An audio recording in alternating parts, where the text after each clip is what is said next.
बिस्मिल्लाहिर्रहमानिर्रहीम। अस्सलाम वालेकुम एवरीवन। स्टूडेंट, आज हम डिस्कस करेंगे कोड प्रोलैप्स को। ये बहुत ही इंपॉर्टेंट टॉपिक है। सबसे पहले हमने इसकी डेफिनेशन को डिस्कस करना है, देन टाइप्स, फैक्टर्स देखने हैं, किन फैक्टर्स की वजह से कोड प्रोलैप्स होती है, डायग्नोस किस तरह करना है, देन बहुत ही इंपॉर्टेंट है nursing management of code prolapse during delivery process. Okay, delivery process के दरमियान हमने कोड प्रोलैप्स को मैनेज किस तरह करना है। ठीक है, चैनल पर फर्स्ट टाइम है तो प्लीज़ सब्सक्राइब कर दें।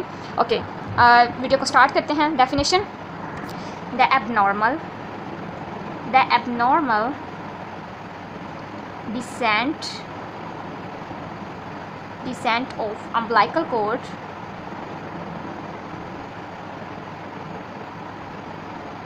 by the side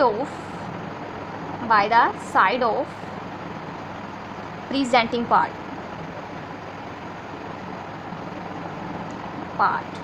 is called cord prolapse। Definition आपने जो है एज इट इज़ करनी है। ओके,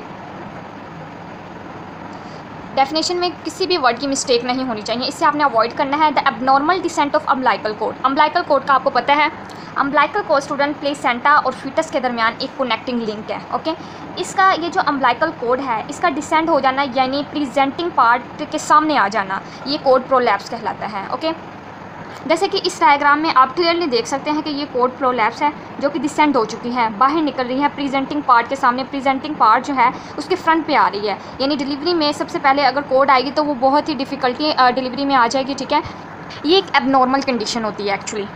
नाउ स्टूडेंट, हम अब इसकी टाइप्स को डिस्कस कर लेते हैं। टाइप्स, ठीक है, इसकी टू टाइप्स हैं। इसको टू कैटेगरीज में उन्होंने डिवाइड किया है। Before the rupture of membrane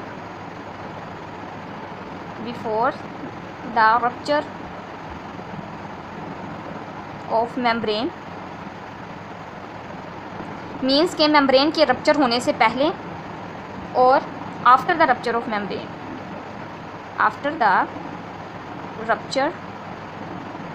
membrane, okay, before the rupture of membrane जो है student, code lies beside the presentation. Okay, code lies beside means side पे। ठीक है, प्रेजेंटेशन पार्ट जो होते हैं, प्रेजेंटिंग पार्ट उसके साइड पे होगा। ठीक है, कोड प्रेजेंट, और after the rupture of membrane below the presentation in cervix vagina. जो कोड होगी वो क्या होगी, बिलो द प्रेजेंटेशन, मतलब रप्चर होने के बाद मेम्ब्रेन अगर रप्चर हो जाती है तो जो कोड है वो बिलो आ जाएगी, प्रेजेंटेशन पार्ट के नीचे आ जाएगी। ठीक है, बिलो प्रेजेंटेशन इन सर्विक्स वजाइना। ठीक है, जाहिर सी बात है कि मतलब मेम्ब्रेन रप्चर होने से पहले जो है वो प्रेजेंटेशन पार्ट के साइड पे होगी कोड, और after the rupture of membranes वो क्या हो जाएगी, बिलो प्रेजेंटिंग पार्ट के आ जाएगी। ठीक है, जो प्रेजेंटिंग पार्ट है फीटस का उससे नीचे आ जाएगी कोड। होपफुली कि आपको इसको कॉन्सेप्ट की समझ आ चुकी होगी। स्टूडेंट, इंसिडेंस की बात की जाए तो जस्ट वन केस इस तरह होता है 300 डिलीवरीज में, 300 प्रेगनेंसी में कि जिनका कोड प्रोलैप्स का सीन हो। ठीक है, जस्ट बहुत ही रेयर चांस होते हैं। नाउ स्टूडेंट, हम फैक्टर्स को डिस्कस कर लेते हैं कि वो कौन से फैक्टर्स हैं जिनकी वजह से कोड प्रोलैप्स होती है। फैक्टर्स, ओके, सबसे पहला जो फैक्टर होता है स्टूडेंट वो है माल प्रेजेंटेशन। ठीक है, सबसे पहला फैक्टर है माल प्रेजेंटेशन। बच्चे की जो प्रेजेंटेशन है वो ठीक नहीं होगी, एबनॉर्मल पोजीशन होगी। दूसरा आ जाता है स्टूडेंट हमारे पास कॉन्ट्रैक्टेड पैल्विक।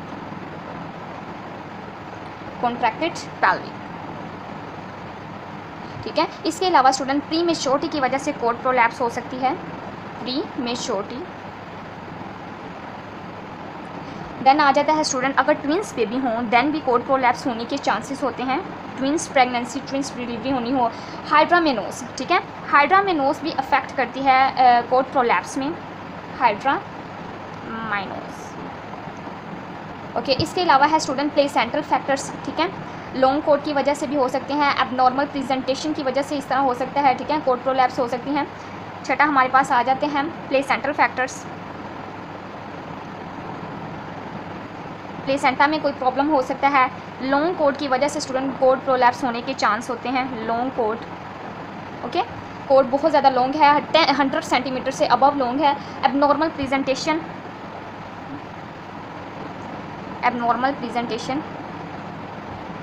ठीक है, इसको हम माल प्रेजेंटेशन भी बोल सकते हैं, उसी में आ जाता है, ठीक है। इसके अलावा अब नॉर्मल प्रेजेंटेशन आपको पता है कि इसमें जो है ब्रीच प्रेजेंटेशन होगी, ठीक है। ब्रीच प्रेजेंटेशन के अलावा होगी student face and brow presentation, face and brow presentation. इसके अलावा स्टूडेंट शोल्डर प्रेजेंटेशन हो सकती है, शोल्डर प्रेजेंटेशन हो सकती है। इसके अलावा ओसीपीटो पोस्टीरियर पोजीशन हो सकती है, ओसीपीटो पोस्टीरियर पोजीशन। ओके, इसलिए मैं शॉर्टकट में लिख रही हूँ ताकि जो है वो वीडियो लेंथी ना हो ज़्यादा। नाउ स्टूडेंट, हमने नेक्स्ट जो टॉपिक वो डिस्कस करना है, इसको हमने डायग्नोस किस तरह करना है। डायग्नोस करना तो इसको वाकई ही बहुत ही डिफ़िकल्ट है, लेकिन डायग्नोस तो करना है हमने।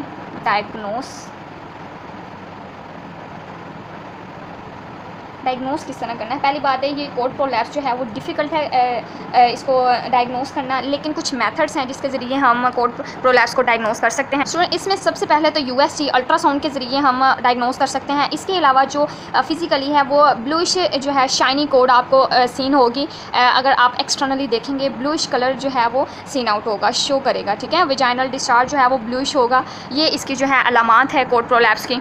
नाउ स्टूडेंट, इसको हमने मैनेज किस तरह करना है, मैनेजमेंट देख लेते हैं।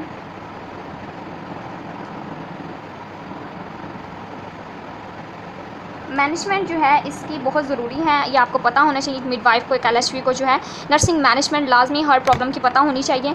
इसमें स्टूडेंट्स सबसे पहले तो हम डिस्कस करेंगे if the code prolapse occurs during the first stage है, ठीक है। फर्स्ट स्टेज ऑफ लेबर में जो है अगर कोड प्रोलैप्स आपको नज़र आ रही है, first stage of labour, then हमने क्या करना है, ठीक है। फर्स्ट स्टेज में देखेंगे, सेकंड स्टेज में देखेंगे, देन हम सोन चलेंगे। The nurse should be prepare the operation theatre and the patients for caesarean sections after giving the emergency treatment. Okay, first stage में ही कोड प्रोलैप्स, अगर आपको फर्स्ट स्टेज में क्या होता है स्टूडेंट आपको पता होना चाहिए, इसमें सर्विक्स जो है वो डायलेट होती है, सर्विक्स ओपन होगी, ठीक है, डायलेशन होगी। अगर फर्स्ट स्टेज में ही कोड प्रोलैप्स आपको पता है तो आपने जो है वो ऑपरेशन थिएटर को जो है वो प्रिपेयर करना है, ऑपरेशन थिएटर प्रिपेयर करना है, क्योंकि जो पेशेंट है उसका जो है वो सेक्शन होना है, क्योंकि वो सेक्शन की तरफ मूव ऑन हो रहा है, LSCS lower segment caesarean section, जिसकी वजह से जो है हमने ऑपरेशन थिएटर को प्रिपेयर करना है। देन अगर स्टूडेंट पेशेंट हमारे पास आता है और वो सेकंड स्टेज में जो है कोड प्रोलैप्स को शो कर रहा है, ठीक है, सेकंड स्टेज ऑफ लेबर में जो है वो कोड प्रोलैप्स है, ठीक है, कोड प्रोलैप्स। और ये सेकंड स्टेज में अगर कोड प्रोलैप्स है, देन हम क्या करेंगे, देन स्टूडेंट पेशेंट की क्या होगी, एपिस्टोमी होगी, ठीक है, एपिस्टोमी करेंगे, ठीक है। ये बहुत ही ज़रूरी होगी। एपिस्टोमी मीन्स छोटा ऑपरेशन होगा और फंडल प्रेशर अप्लाई करेंगे ताकि फीटस जो है वो डिलीवर हो जाए, ठीक है। फंडस प्रेशर देंगे for the delivery of foetus. Okay, यहाँ तक किसी भी स्टूडेंट को कोई भी प्रॉब्लम है तो आप कमेंट करके डिस्कस कर सकते हैं, पूछ सकते हैं। If the cervix is full dilate, ऐसा भी चांस होता है कि जो है सर्विक्स वो फुली डायलेट हो जाती है कोड प्रोलैप्स में भी, ठीक है, फुली डायलेटेड। देन हमने स्टूडेंट फोर्सेप और वैक्यूम की मदद से जो है वो डिलीवरी करनी है, ठीक है, फोर्सेप प्लस वैक्यूम। फोर्सेप और वैक्यूम के ज़रिए जो है ना हमें डिलीवरी करनी है सिफेलिक प्रेजेंटेशन में अगर फीटस प्रेजेंट है। If the condition of mother is critical then cervical dilatation is not occurring, then हमने स्टूडेंट सिजेरियन सेक्शन ही करना है, ठीक है, जो हमने फर्स्ट स्टेज में किया है। सर्विक्स अगर फुल डायलेट है, फोर्सेप की मदद से डिलीवरी कर दें। अगर सर्विक्स जो है मदर की कंडीशन ठीक नहीं है, वो कोऑपरेट नहीं कर रही, ठीक है, सर्विक्स भी डायलेट नहीं है, देन क्या करना है, if the cervix is not dilate then student क्या करना है, caesarean section. Okay, caesarean section की तरफ आपने मूव ऑन करना है और बिल्कुल भी किसी चीज़ का वेट नहीं करना, क्योंकि ये कंडीशन बहुत ही क्रिटिकल होती है। Thank you so much for watching this video. उम्मीद करती हूँ कि वीडियो आपको पसंद आई है।